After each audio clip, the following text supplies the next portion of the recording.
Assalamualaikum. Waalaikumsalam. Selamat pagi semuanya. Pagi. Sebelum mulai pelajaran, untuk ketua kelasnya tolong bimbing berapa? Oke teman-teman, sebelum kita mulai pelajaran, apa ini kita berdoa menurut agama dan kepercayaan masing-masing. Berdoa dimulai.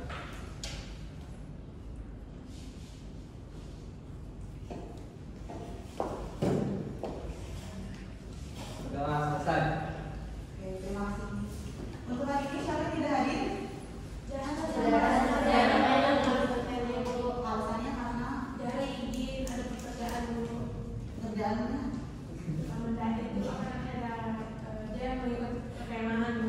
Oke. Lalu Kak Sunda? Kita doakan semoga Sunaryati semoga sembuh ya. Oke. Sebelum mulai pembelajaran hari ini, ada yang masih ingat atau pembelajaran sebelumnya? Kelangkaan ekonomi ya. Apa itu kelangkaan ekonomi? Kondisi ketika kebutuhan manusia itu tidak terbatas dan sumber daya itu terbatas. Betul. Jadi kelangkaan ekonomi adalah kondisi di mana sumber daya alamnya terbatas sementara kebutuhan manusia tidak terbatas. Nah, apa aja contoh kelangkaan ekonomi? Kelangkaan BBM, terus kelangkaan apa lagi? Air, terus kelangkaan tenaga kerja, kelangkaan listrik. Baik. Oke, untuk hari ini kita ada sangkut pautnya dengan pembelajaran sebelumnya kegiatan ekonomi. Jadi hari ini kita akan membahas tentang kegiatan ekonomi. Tujuan dari pembelajaran ekonomi ibu harap kalian semua akan mengerti apa itu kegiatan ekonomi, lalu tahu jenis-jenisnya dan juga faktor-faktor dari kegiatan ekonomi. Oke, jadi kegiatan ekonomi adalah aktivitas manusia untuk memenuhi kebutuhan hidupnya sehari-hari. Tadi kan dalam kelangkaan ekonomi itu disebutkan bahwa sumber daya terbatas sementara kebutuhan tidak terbatas. Nah, dengan begitu maka kita harus melakukan kegiatan ekonomi. Nah, kegiatan ekonomi ini melalui 3 proses, ada produksi, distribusi, dan juga konsumsi. Oke, yang pertama kita di sini akan membahas tentang produksi ya teman-teman. Di sini kita akan membahas tentang produksi. Jadi apa sih produksi itu? Produksi adalah kegiatan menghasilkan barang. Nah, dalam ekonomi produksi ini bukan hanya menghasilkan barang, tapi juga menyalurkan jasa. Jadi ada 2, ada produksi barang dan juga produksi jasa. Dalam produksi barang ini kita mengubah bahan mentah menjadi bahan jadi. Contohnya dalam produksi pakaian mengubah kain menjadi baju, celana gitu.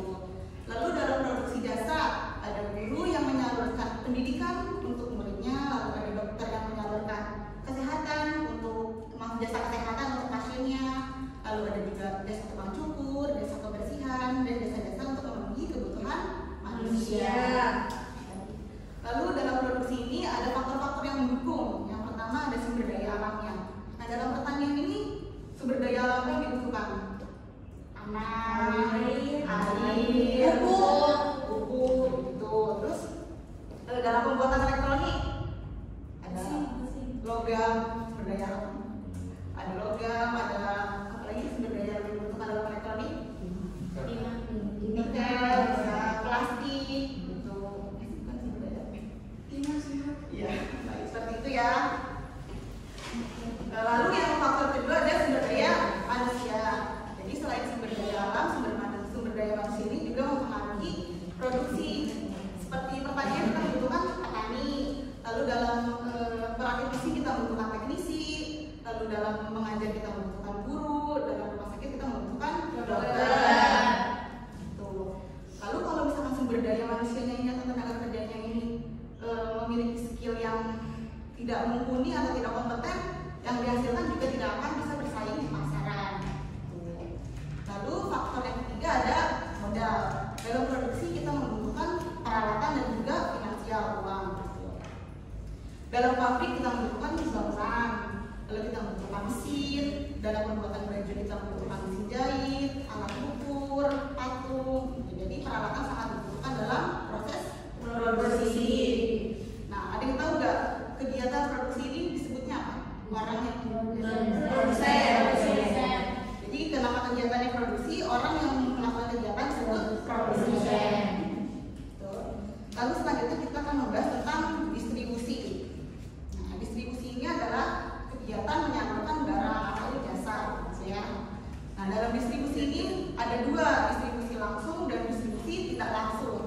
dalam distribusi langsung ini tidak pakai perantara, jadi langsung dari produsen ke konsumennya.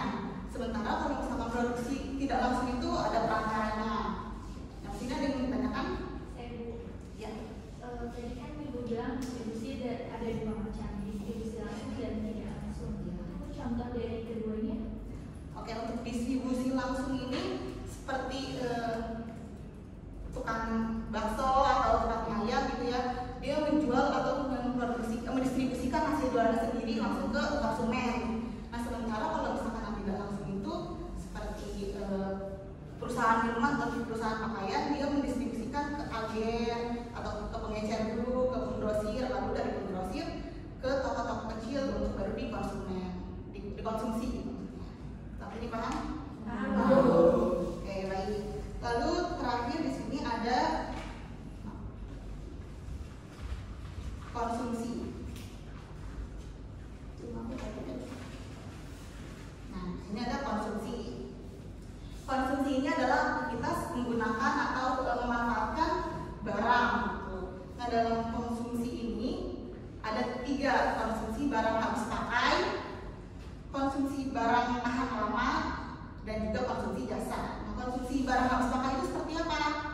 Makanan, terus bahan bakar minyak, itu kan sekali pakai kan, kalau habis langsung beli lagi, Nah, sementara kalau konsumsi tahan lama itu seperti baju, karena kita nggak mungkin pakai baju sekali buang kan.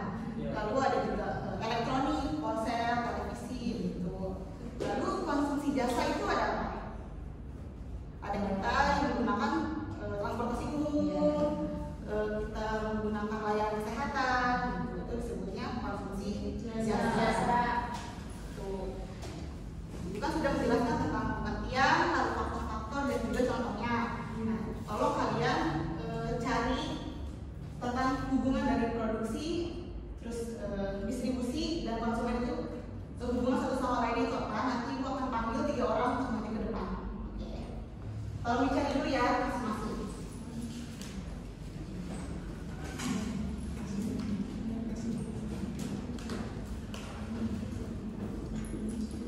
Tolong cari dulu ya. Siap, Bu. Kita mengenai antara produksi, distribusi dan juga konsumsi.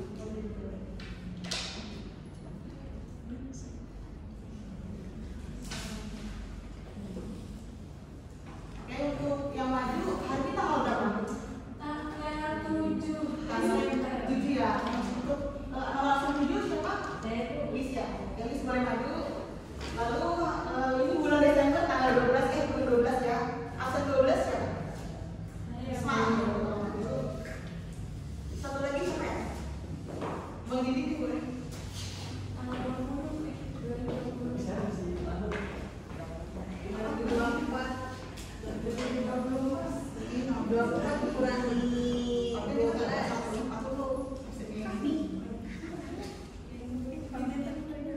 Tolong dibacakan pertanyaannya dan dijawab.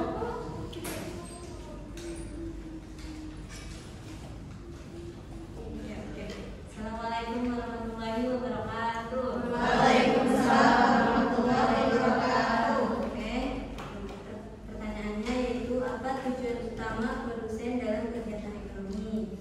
Itu adalah tujuannya menghasilkan barang atau jasa untuk memenuhi kebutuhan konsumen. Jadi tujuan dari produksi ini adalah untuk menghasilkan barang yang akan dikonsumsi oleh para konsumen untuk memenuhi kebutuhan dan juga keinginan dari konsumennya. Lalu untuk pertanyaan kedua, apa manfaat distribusi bagi konsumen? Yaitu memastikan barang tersedia di tempat yang mudah diakses dan dalam kondisi barang utuh atau tidak rusak.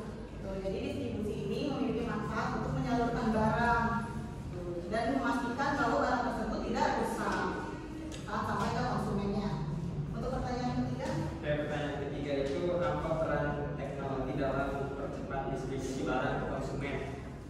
Jadi jawabannya itu dengan teknologi sistem pengelolaan stok yang canggih memungkinkan produsen dan distributor memantau ketersediaan barang secara langsung sehingga pengiriman bisa dilakukan dengan lebih cepat dan cepat. jadi teknologi ini membantu distributor untuk mengirimkan barang lebih cepat gitu ya. Itu